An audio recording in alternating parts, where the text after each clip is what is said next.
რატო ამის იქით ვერ მივდივართ? არავინ არ საუბრობს ყველაზე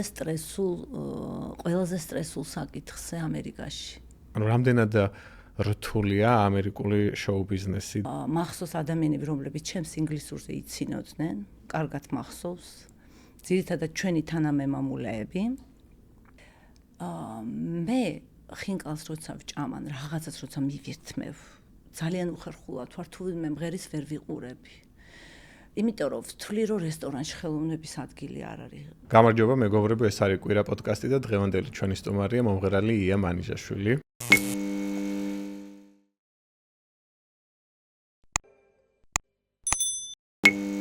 გამარჯობა ია, ძალიან დიდი მადლობა რომ გვესტუმრე. გამარჯობა დავით, პირიქით დიდი მადლობა მოწვევისთვის და ინტერესისთვის.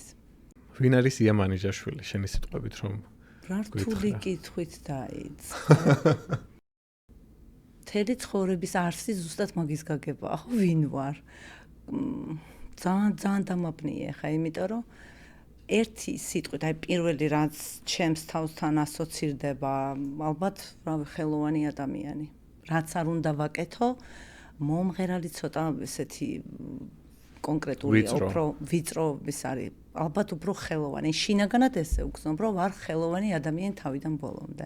ია, სანამ ნიუ-იორკულ ცხოვრებაზე გადმოვალთ, აუცილებლად მინდა რომ შევეხოთ ჯგუფ ემის, გვერდს ვერ ავუვლით.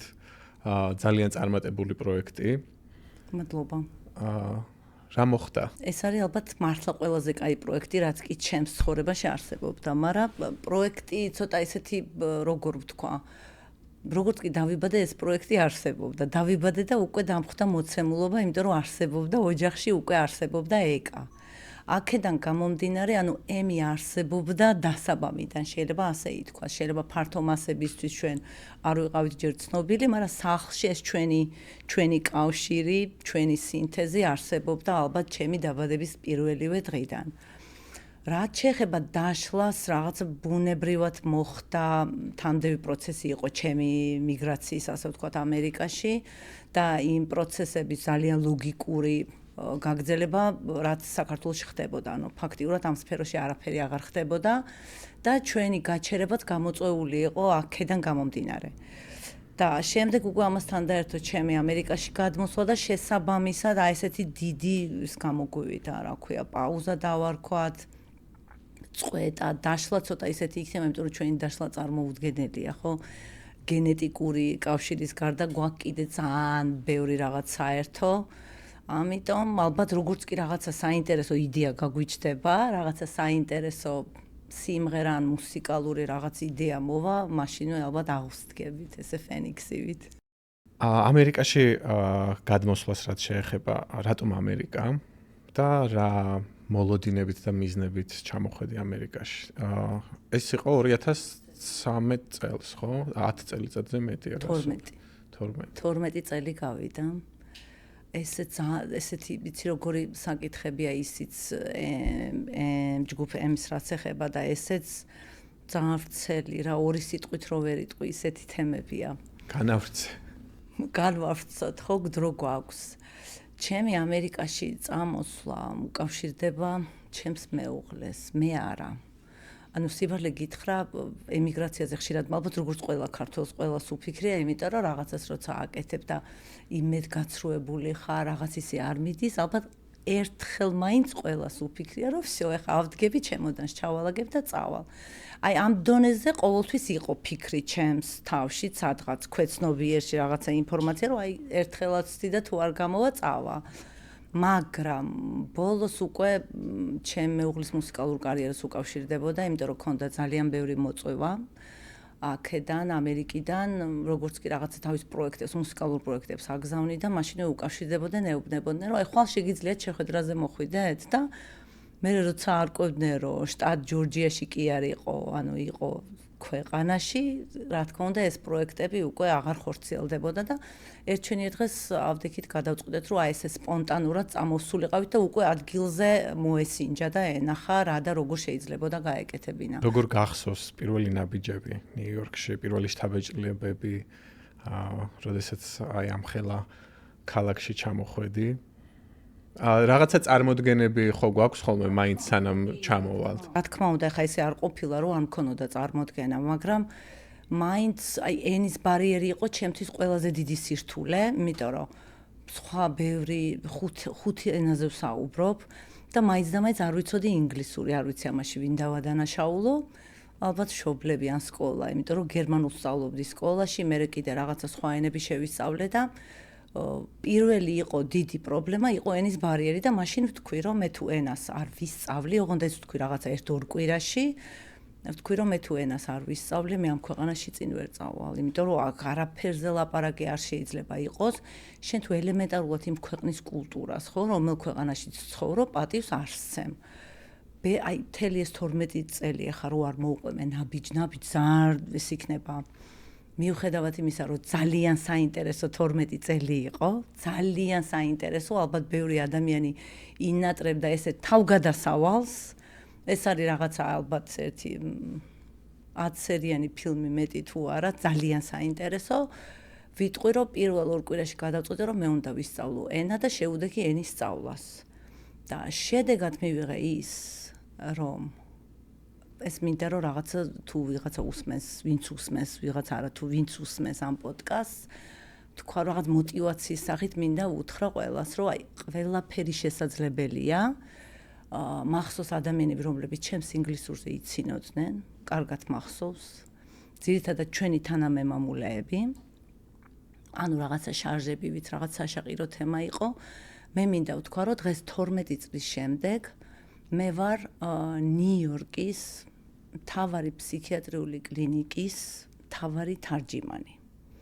ანუ 12 წელში შევძელი ის, რომ ჰაი და ბაიდან მე გამხდარიყავი ყველაზე დიდი კლინიკის ინგლისურენოვანი თარჯიმანი, რომელიც 5 ენაზე თარგმნის პაციენტებისთვის და თან ეს ხო არ არის ისეთი ყოველდღიური ინგლისური სამედიცინო ეს არის კი ბატონო, ხო უამრავი ტერმინებია დარწმუნებული. და ამიტომ ვიძახი, მე ვარ ადამიანი, რომელიც ეხლა ვიღაცამ იტყვის, რომ აი მე ინგლისური თუ არ იცოდი რას მიდი, არა.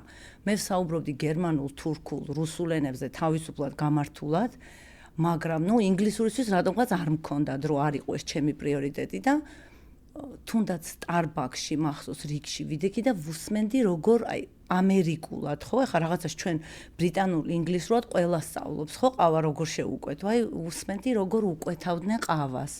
რომ როგორ შეიძლება რომ გეკითხებიან რომ რა თქვი და რო იყურები რომელი ყავა ყველა ყავა მქონდა გასინჯული, იმიტომ რომ თითით ვაჩვენებდი და ყველაფრის გემოვიცოდი. და მაშინ მივხვდი რომ თუ მე გამართულად არ ვისაუბრებ, არაფერზე პრეტენზია შეიძლება არ მქონდეს ამ ქვეყანაში. ახსენე რომ მუშაობ ფსიქიატრიულ კლინიკაში თარჯიმნად. ანუ საკმაოდ ისეთი განსხვავებული სფეროა შოუ ბიზნესიდან. განსხვავებული და სტრესული, ხო. მაინტერესებს შოუ ბიზნესის მხარე უფრო რა საქმიანობ. მეუღლის მხარდასაჭერად ჩამოხვედი ამერიკაში. იმისთვის რომ მას სჭირდებოდა კარიერისთვის, თუმცა შენც არანაკლებად მნიშვნელოვანი კარიერა გქონდა საქართველოში სცენაზე. ამერიკაში როგორ მიდის ეს საქმიანობა შენი?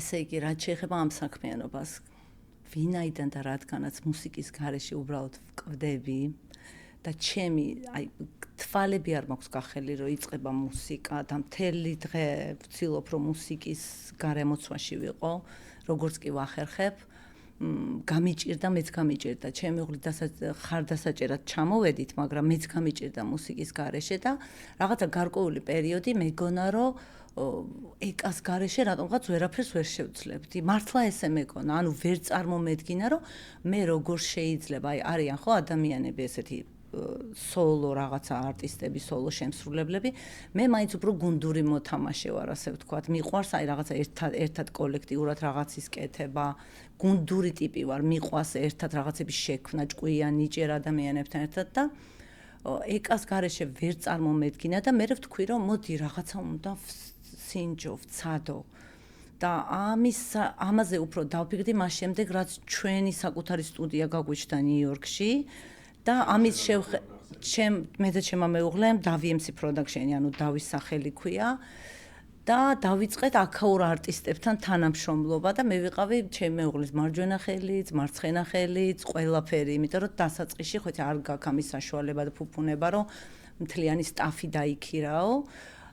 და დავიწყე დახმარება და ამ დახმარებაში მივხვდი რომ აი ეს ძალიან მჭირდება და ის არა რომ განათების დაყენებაში ვეხმარები, რაღაცების გაკეთებაში ვეხმარები, მივხვდი რომ მე კადრს მიღმა არ მწონს კომფორტულად არ ვარ, მე მინდა რომ სულ კადრში ვიყო, აი კამერა, მიკროფონი მიყვარს სიგიჟემდე, მინდა რომ სულ ჩანდე, ანუ ის კი არ არის ეს ამბიციური რაღაც, ანუ უბრალოდ სიამონებს კამერასთან მუშაობა. მე მივხვდი რომ მომენატრა სიმღერა და ჩავწერე ჩემი მეუღლის სტუდიაში, ჩავწერე სიმღერა, გავაკეთე ასეთი საცდელი ვარიანტი, გავაკეთე პირველი ჩემი ინგლისურენოვანი სინგლი, რასაც ვერასდროს ვერ წარმოვიდგენდი, რომ გავბედავდი, რომ მე ინგლისურად მემღერა, ესეც რაღაცა სატესტო ვარიანტი იყო და მივხვდით, რომ მოგვეწონა, რაღაცა კარგი გამოვიდა და გამოუშვით სინგლი, მაგრამ ჩემი სინგლის მიღმა ბევრი საინტერესო პროექტებზე ვმუშაობთ. ბევრ საინტერესო არტისტებთან ვმუშაობთ. მე ხა შეიძლება ყველას ჩამოთვლა და რაღაცები შეიძლება შემეშალოს. ჩემი მეუღლე უფრო კომპეტენტური ამ თემებში, იმიტომ რომ მე ხა ჰიპ-ჰოპში ვთქვათ ვერ ვერკვევი ისე კარგად, ვთქვათ როკ მუსიკოსებში პოპი კი.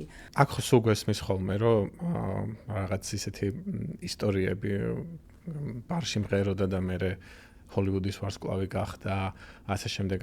ანუ რამდენად რთულია ამერიკული შოუ ბიზნესი და ფეხის მოკიდება ამერიკულ შოუ ბიზნესში. რა სწორად, თქვი რომ ბარში მღეროდა და მე გახდა ვარსკვლავი. ნახე რა როგორი ლოგიკურია, ხო?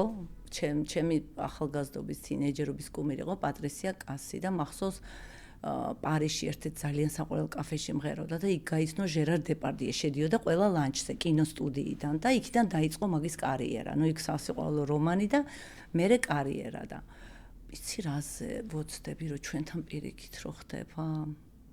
ანუ ფილარმონიის სცენებს, სპორტის სასახლის სცენებს იპყრობენ და ამერიკაში ჩამოდიან და პირიქით მე რესტორანში მღერიან. ანუ არანაირი შრომა, არანაირი პროფესია არ არის სათაკილო. აბსოლუტურად, იმიტომ რომ ყველა რაღაც მით უმეტეს ამერიკაში. ყველანი რო ჩამოდიხარ, უნდა დაივიწყო ვინ იყავი, რა იყავი და დაიწყო ნოლიდან. ყველაფერს იწყებ ნოლიდან ამ ქვეყანაში. იმიტომ რომ შენი ბექგრაუნდი აქ ნაკლებად აინტერესებს. მარტო 3 მილიონი საქართველოდან ხო არ ჩამოდიან მთელი მსოფლიოდან. და შენ როცა ვარსკვლავი ხარ შენს ქვეყანაში, დღეს მით უმეტეს ინტერნეტის, სოციალური ქსელების ეპოქაში, ხო? შეგიძლია რომ შენი პროდუქცია, შენი სიმღერები, შენი შემოქმედება ისე გააპიარო და ისე მიაწოდო ამერიკულ ბაზარს, რომ საერთოდ აქ ჩამოსვლა არ დაგჭირდეს და აქეთ მოგიწვიონ, აქეთ კონტრაქტი დაგიდონ, ხო? და ამერიკაში იწყებენ, აი ლეიდი გაგა მაგალითად, სადაც მღეროდა იმ კლუბში ჩემი მეუღლე მართავდა კონცერტებს მახსოვს და იქ დიდი პატივით აღნიშნავდნენ, რომ აი აქ ლეიდი გაგამ დაიწყო მოღვაწეობა. კიდე სხვადასხვა კლუბები და ბარებია, სადაც ძალიან ბევრი ცნობილი მომღერალი მღეროდა, მაგრამ დღეს არიან დიდ სცენაზე, ხო? პირიქით ხდება. ჩვენთან რატომღაც არ ვიცი რატოა ესე. ანუ ხდებიან დიდი ვარსკვლავები და მე აქ ჩამოდიან და პირიქით იწყებენ, არასწორად მიმაჩნია მე. არასწორად, იმიტომ რომ დღეს იმხელა შესაძლებლობებია შენი შემოქმედება სხვანაირი კუთხით მიაწოდო. ძალიან უხეშად ვიტყვი რაღაცას, მაგრამ ვიტყვი ხო შეიძლება. კი ბატონო. მე მაგალითად რესტორანში დავდივარ იმისთვის რომ ვჭამო ხაჭაპური და ხინკალი ქართულ რესტორანში. მე ხინკალს როცა ვჭამან, რაღაცას როცა მივირთმევ, ძალიან უხერხულად ვარ, თუ ვინმე მღერის ვერ ვიყურები. იმიტომ რომ ვთვლი რომ რესტორანში ხელოვნების ადგილი არ არის. რესტორანში არის კულინარიის ადგილი. ჩემი მოსაზრებაა ეს. ბევრი ადამიანი არ დამეთანხმება, ზუსტად ვიცი, მაგრამ მე როგორც ადამიანს მაქვს საკუთარი აზრის გამოთქმის უფლება, ხო? მე ვფიქრობ, რომ მე როცა ხინკალს მივირთმევ და ადამიანი მღერის მესმის რომ რაღაცა გარემოებიდან გამომდინარე. მე იმ ადამიანის კონცერტში მე $200 და $300 აღარ გადავიხდი. ნახე ახლა რაშია საქმე. შენ ხარ ხელოვანი ადამიანი და მომღერალს რო უყურებ, ხედავ მის შემოქმედებას და ესთეტიურად უყურებ ამ ყველაფერს. მე პირადად სარესტორანო სფეროში მუშაობდი ბევრი წელი. აქაც მათ შორის ქართულ რესტორანში და სტუმარი რო რეკავს, რომ ჯავშანი უნდა ნათლობის გადახდა, ან რა, ვინ მღერის, ხო? კერძს არ გეკითხება, ასე შემდეგ, ასე შემდეგ. აინტერესებს ვინ მღერის. ანუ მე ესე იგი მომღერლები ამუშავებენ ქართულ რესტორნებს, ესე გამოდის. ეს მომხმარებელი მაგალითად კონცერტზე არ მივა. ჩემი აზრით მაგიტო არიან იძულებული, ხო, და ძალიან ცოტა სეგმენტია ის ამერიკაში, ვინც საკონცერტო დარბაზში წავა და დაждდება და ცივილურად დაესწრება კონცერტს. აი, საკუთარი შეიძლება, იმიტომ რომ მე მომღერალი ვარ. რო ვხედავ რომ მღერის ძალიან ნიჭიერი, ძალიან კარგი ადამიანთა მე უცებ ესე ხინკლის წვენს აი ძალიან მემცხრენია, მე ვარ უხერხულად. მგონია რომ ამ ადამიანის შემოქმედებას ან რაღაცას შეურაცხყოფას ვაყენებ, არ ვიცი. იმიტომ რომ მე ვფიქრობ, რომ უფრო რაღაც ყველა მომღერალი მემეტება დიდი სცენისთვის, არ ვიცი, მით უმეტეს როცა ხედავ რომ ადამიანს ამის პოტენციალი და ნიჭი აქვს, ხო ხვდები რას ვიძახ. მე მივესალმებოდი რომ მუსიკა იყოს ჩართული.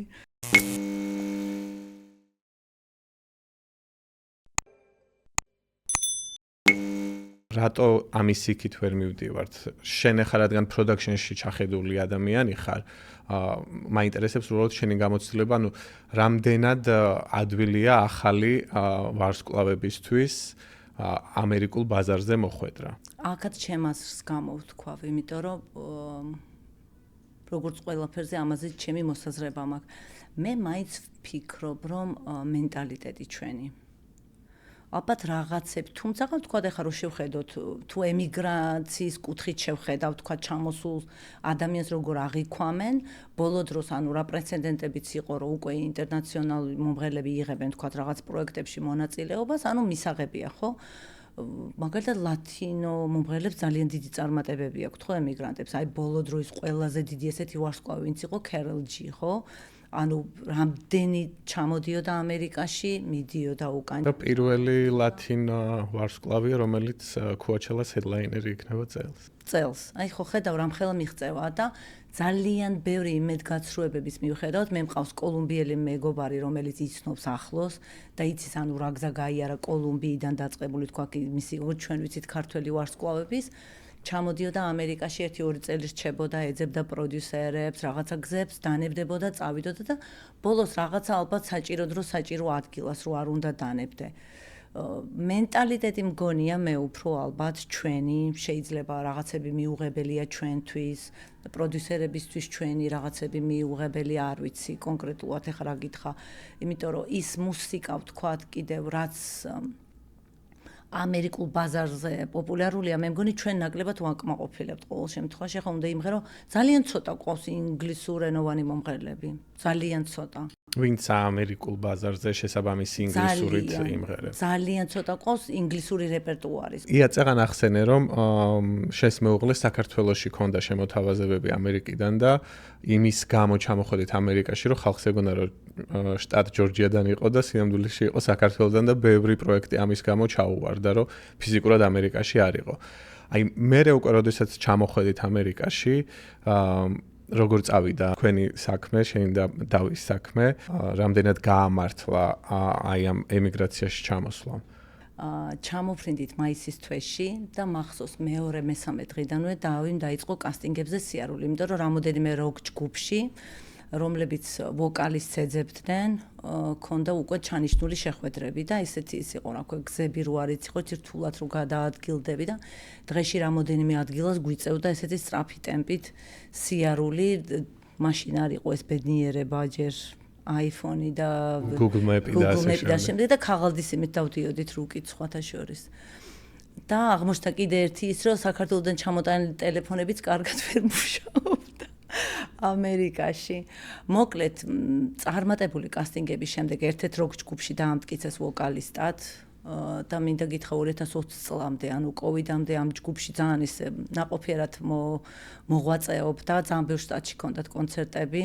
კოვიდის დროს, აი ზუსტად კოვიდის დროს, როცა ყველაფერი რაღაცა ჩაიკეტა, ყველა ის კლუბი, ადგილები, სადაც კონცერტები ჰქონდა და გამოდიოდა, ფაქტიურად დაიხურა.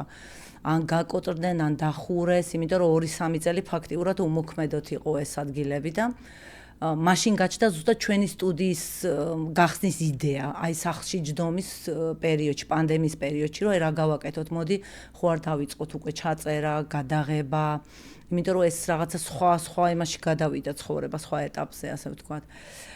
ერთ-ერთ საინტერესო კასტინგს გავიხსენებ. მოკლედ ერთ-ერთ კასტინგზე დაიბარეს, იყო ვენ დიზელი, იყო რეჟისორი, ცნობილი მსახიობი, მაგრამ ფილმს იღებდა. ამის სახელიც არ მახსოვს ფილმის, ეს ფილმი გამოსულია. ეს ხდება 2015 წელს.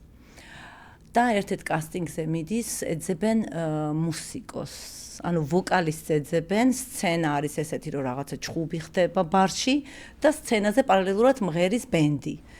და ამ კასტინგზე მოხვდა. მოკლედ გაიარა ეს კასტინგი 4 საათიანი ეს ქუჩაში რიგი ხო გინახავს შიგნით რომ შეხვალ სცენარს რო გირიგებენ. მოკლედ დილას 10 საათზე მისული ღამის 10 საათამდე ქუჩაში იდგა. გაიარა კასტინგი, მოვიდა ძალიან კმაყოფილი, იმიტომ რომ რაღაცა ახალი შეიმეცნა, ახალი ნახა, როგორ ხდება ეს გამოცდილება, რაღაცა არ გინახავს ფილმებში გაქნა ნახე ეს ამერიკული კასტინგები და გადის ერთი კვირა. და ურეკავენ ნიუ-იორკის კინოაკადემიიდან. და ეუბნებიან გამარჯობათ, მოგესალმებით, ჩვენ გიკავშირდებთ აი ვენ დიზელის კასტინგზე გნახეთ თქვენ დავის და ეუბნებიან, რომ თქვენთან სურთ საუბარი. და მოდის ტელეფონთან მამაკაცი და აღმოჩნდა, რომ არის ნიუ-იორკის კინოაკადემიის დირექტორი. ესე გაეცნო და ეუბნება, რომ თქვენს კასტინგზე, ანუ იქ 4 კაცი ჟიური ხო ზის, ვინც გიყურებს, როგორ ააკეთებ ასრულებ ამას. მე დავესწარი ერთი კვირის წინ კასტინგს, მართალია თქვენ როლზე არ დაგამტკიცეს, მაგრამ მე მაქვს თქვენთვის შემოთავაზება სამსახიობო ფაკულტეტზე სრული დაფინანსებით, გთავაზობთ ისწავლოთ ნიუ-იორკის კინოაკადემიაში. ეს ხდება 2015 წელს. რა უთხარით? მე ეს გავიგე 5 თუ 6 წლის წინ. უარი უთხრა? უარი უთხრა. რატო? უარი უთხრა. კვარი სტუდიაში. ესე იგი, უარი უთხრა გეტყვით ჩაირთო ქართული არ ვიცი რა ქვია ამას, არა და არ არის ესეთი ქართული რაღაცა ესეთი რო ვთქვათ, ასეთი სულის კვეთების, ასე ვთქვათ, სწორად აუხსნი თუ არა. ანუ გადაწყვიტა, რომ თუ თვითონ ისწავლი და მე უნდა მემუშავა და მე უნდა უზრუნველყო ოჯახი და ჩემგან დამოუკიდებლად მიიღო ეს გადაწყვეტილება, მაგრამ როგორც კი შევიტყვე, ეს იყო, არ ვიცი, ძალიან სტრესული ჩემთვის, მაგრამ საბედნიეროდ მოახერხა დაკავშირება 2 წლის წინ. და მისცეს ეს საშუალება ახლიდან, მაგრამ ეხა უკვე როგორც კინორეჟისორის ფაკულტეტზე. ძალიან საინტერესო. ესე იგი მართლა ხდება ეს ამერიკული ისტორიები, რაც კინოებში გვინახავს. მაგრამ ეს ხო ჩემთვის ამამბის გაგება იყო ძალიან სტრესული, რომ მე ვთქვი, რომ აი ეს იცი რა არის ამერიკული ოცნება და ადამიანი თვითონ ამბობს ამაზე უარს. და ბოლოს ანუ სტუდიის გახსნის შემდეგ მიხვდა, რომ აი კინორეჟისურა და მსგავსი რაღაცები უფრო აინტერესებს და გადაწყვიტა, რომ დაკავშირებოდა და ეს ბედნიერება, ასე ვთქვათ. ანუ საბოლოოდ მაინც კარგად დაგვირგვინდა, მაგრამ მიზეზი რეალურად რაც თქვი, გასაგები არის ჩემთვის რატომაც თქვა. არა, მართლა ახალი ჩამოსულები ვიყავით, წარმოიდგინე და იცი შე რაღაცა რა ეტაპებიც არის ხო გასავლელი. ქირა, ძალიან ბევრი ბიუროკრატიული საკითხები. არავინ არ საუბრობს ყველაზე სტრესულ საკითხზე ამერიკაში. ყველაზე სტრესული, არა ხო ყვება, ყველა გარშემო ირგვლივ ყვება, ვაიმე სახლს შოულობდი, სამსახური ვერ ვიშოვე. არავინ არ საუბრობს რამხელაზე სტრესული ადამიანებისთვის ლეგალური სტატუსის მიღება ამ ქვეყანაში. რამხელა ძალის ხმევასთან, ფინანსებს რო თავი დავანებოთ, რამხელა ძალის ხმევასთან, სტრესთან არის კავშირში ლეგალური სტატუსი მოგენიჭოს ამერიკაში, თუ არ ხარ ეგრეთ წოდებული იღბლიანი და არ მოიგე გრინ კარტა, ან ლატარია, ხო? ყველა ლატარიას ხო ვერ იღებს ამ სამყაროში ზოგადად, ხო? ეგ ხო ერთეულების ხვედრია. პარალელურად, ანუ გარდა იმისა, რომ უნდა იმუშაო, ფინანსურად საკუთარი თავი უზრუნველყო, იშოვო სახლი, ნორმალური საცხოვრებელი, ყველა ყველას ამერიკაში ჩამოსულ ადამიანს გამოუცდია რა არის რუმეითად ცხოვრება, ყველას გამოუცდია რა არის სახლის ძებნა, სარა ჯესიკა პარკერს გავიხსენებ, სექსი დიდ ქალაქში, ნიუ-იორკი ადგილია, სადაც ყოველთვის ეძებ აპარტმენტს სამსახურს და ბოიფრენდს. მე ბოიფრენდს არ ვეძებ, მაგრამ მე ჩემი ბოიფრენდით ჩამოვედი, მაგრამ მუდმივად ეძებ სახლს, შევთანხმდეთ და მუდმივად ეძებ სამსახურს. ეს არის უწყვეტი პროცესი. შენ სინგლზე რო ვისაუბროთ, კლიპს უყურე. ძალიან YouTube-ზე ძალიან მომეწონა ისეთი დიდი მადლობა. არა ქართული დამახასიათებელი პროდაქშენი აქვს. აი დავის დამსახურება. აი ეს უფასოდ რო ჩაირიცხა. სამომავლო გეგმებზეც რომ მოგყვება. ამერიკელები როგორც ჩანს ხედავენ. სამომავლო გეგმები ეს არის ჩემი ამ ეტაპზე შეიძლება ემისგან განსხვავებით, რასაც ძალიან სერიოზულად ვეკიდებოდით. ეს არის ჩემი ასე ვთქვათ სატესტო პროექტი, უფრო ალბათ დავარქმევდი, რაღაცა დიდ იმედებს არ ვამყარებ, მაგრამ იმაზე უფრო სერიოზული ნამუშევარი გამომივიდა, ვიდრე მეგონა დავის დახმარებით, იმიტომ რომ სულ ახსენდება ლეიდი გაგამ და ბრედლი კუპერმა რო ოსკარი აიღეს საუნდტრეკისთვის და 11 კაცი რო ავიდა სცენაზე. 11-მა კაცმა დაწერა ერთი სიმღერა, ანუ ვინც თქვა იმასაც ოსკარი მისცეს. ისიც ავტორია და რა თქმა უნდა დასაფასებელია და მე რო ვამბობ, რომ დავიმ დამიწერა სიმღერა. დავიმ დამიწერა ტექსტი. დავის არანჟი არის, დავი არის რეჟისორი, დავი იყო მონტაჟი, დავი იყო საუნდ ინჟინერი, ანუ მე ვფიქრობ, რომ რაღაცა სახელები და გვარები ხო არ მოვიგონო და ტიტრებში ახლა ხო არ ხოიცი რომ ჩამოწერენ ბევრს, რომ რაღაცა მეტი ადამიანი მუშაობდა ამ პროექტზე. როგორ შეიძლება ერთმა ადამიანმა ამდენი რაღაცა გააკეთოს, მაგრამ ეხლა რაღაცა ძალიან დავის შემოქმედებითი საღამო ხო არ აქ ხო დავაწერე. არა, მაგრამ მე დავინდა მოვიყვანო აუცილებლად. მე მადლობელი ვარ მართლა გამიმართლა ერთ პარტნიორში, ანუ ჩემ დაში, რომელიც სამყარომა ესე მაჩუქა და დავიბადე და ოჯახში დამხვდა და გამიმართლა მეორე ნახევარში, ანუ პარტნიორებში ძალიან მიმართლებ, შემოქმედებით პარტნიორებში. და ეკა იყო ჩემი შემოქმედებით, აი აბსოლუტური მეორე ნახევარი და ეხლა დავია ესეთი, ვინც ცდილობს, რომ ჩემს ყველა მუსიკალურ იდეას ხორცი შეასხას. იცი, ერთ რაღაცას ვიტყვი, ახლა შენ ისე თქვი, ყველა კრედიტი დავის მიეცი, მაგრამ შენ ხო რეალურად კარიერის დატოვება მოგიწია იმისთვის, რომ დავის გამოყოლოდი ამერიკაში და მხარდაჭერა. რა კარგი ბიჭი, შენ მივხვდი. ყველა წარმატებული კაცის უკან ხომ აიც ქალი დგას. გეთანხმები. და დამიფასა. და ეხა დრო არო ეს ყველაფერი დაგიბრუნდეს, ხო? ისეთი ბლიცი გვაქვს ძალიან სახალისო. რა ხდება? არ შეგეშინდეს და მატარია? ბლიცი არის, უნდა ამოიღო 3 კითხვა. და გითხარი რა წერია? 3 კითხვა, 3 ფურცელი უნდა კი მოხდო? ბატონო, 3 ფურცელი. ვაუ. ესე ხელი უნდა ბრმა ეს არის წესი, ესე ჩავყო. როგორც გინდა. რა შემხდება არ ვიცით? ფიზიკა და მათემატიკის ამოცანები ხო არ არის? No. მე ხო ფიზიკოსი ვარ, არ გამიჭირდება. ოკეი. 3 რამ რაც ყველაზე მეტად გენატრება ნიუ-იორკში. ოკეი. 3 რამ, ჩემი ოჯახის წევრები. მაგრამ არ მანატრებენ თავს წელიწადში 3-ჯერ 4-ჯერ ჩამოდიან. მენატრება არ ვიცი რა მენატრება. ჩემი ოჯახის წევრები ალბათ, აი ამაში ყველა, იმიტომ რომ იმდენად გენატრება რომ ძალიან ბევრი არიან, ხო, ჩემი დები, ძმა, ჩემი ძალიან დიდი ოჯახია და ჩემი მეგობრები. რამდენად ხშირად ჩადიხარ ხოლმე შენ თვითონ? მე არ ვყოფილ ვარ არასდროს საქართველოში 12 წლის მანძილზე. ვაუ. არა, სულ თვითონ ჩამოდი. ვინ მაცდის ჩასვლას? ყველა ზაფხულს ჩემი ოჯახი აქ არის, ყველა შობას აქ არის ჩემი ოჯახი, ყველა ახალ წელს აქ არიან. ასე რომ შვებულებას მე ამერიკულად ვატარებ და ისინიც ატარებენ ამერიკულად ჩემთან ჩამოდიან, კი. ძალიან კარგი. ჩემი ოჯახი ალბათ ამას ვიტყოდი. კიდე უნდა ამოვიღო? 2 კიდე? კი ბატონო.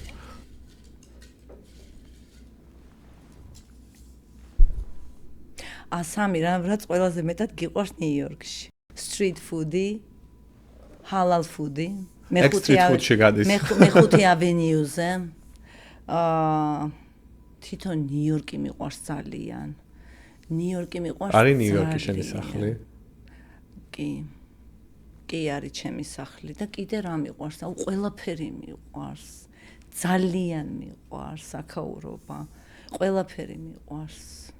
რამდენი ხანში გახდა შენი სახლი? გიჟური რიტმი, გიდილას რომ მიდიხარ და თუ ვერა უყვები ამ მას რა ქვია რიტმს თუ ვერა უწყობ ფეხს შეიძლება წაიგცე და ზედ გადაგია რომ ჩემი რამდენად გახდა რამდენ ხანში მიხვდი რომ სახლში მალე სხვათა შორის ძალიან მალე მაგრამ ნახე რას ვიტყვი მე ვფიქრობ რომ მალე მაგრამ სულ ვამბობ რომ აი რატოა რომ ამერიკის მოქალაქეობას ბევრჯერ მიფიქრე რატო აძლევენ 5 წლის მერე მინიმუმ 5 წელი გჭირდება რომ აზრზე მოხვიდე ამ ქვეყანაში სათხარ რას საკეთებ რა გინდა საით მიდიხარ ალბათ მე ვიტყოდი 5 წელს მაშინ 5 წლის მერე კი ბატონო და კიდევ მაქვს რაც კარგი მინდა კიდე აბა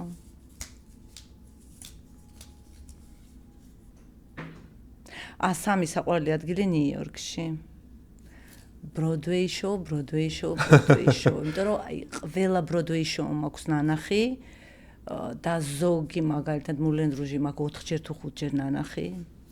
თუ არ ვიცი რა გავაკეთო, აი საწავიდე შაბათ-კვირას Broadway show. სამივე. კი. ეს არის ჩემი ყველაზე საყვარელი აქტივობა, რასაც ვაკეთებ ძალიან ხშირად, ყოველთვე თითქმის. Broadway show-ებზე მიყვარს ხოლმე მე ძალიან მე stage door-ი უფრო მიყვარს ვიდრე თვითონ show, იმიტომ რომ იმდენ ისეთ ვარსკვლავს შევხვდი ესე ახლოდან. ძალიან დიდი მადლობა ია სტუმრობისთვის. თქვენ მადლობა რომ დაინტერესდით ჩემს.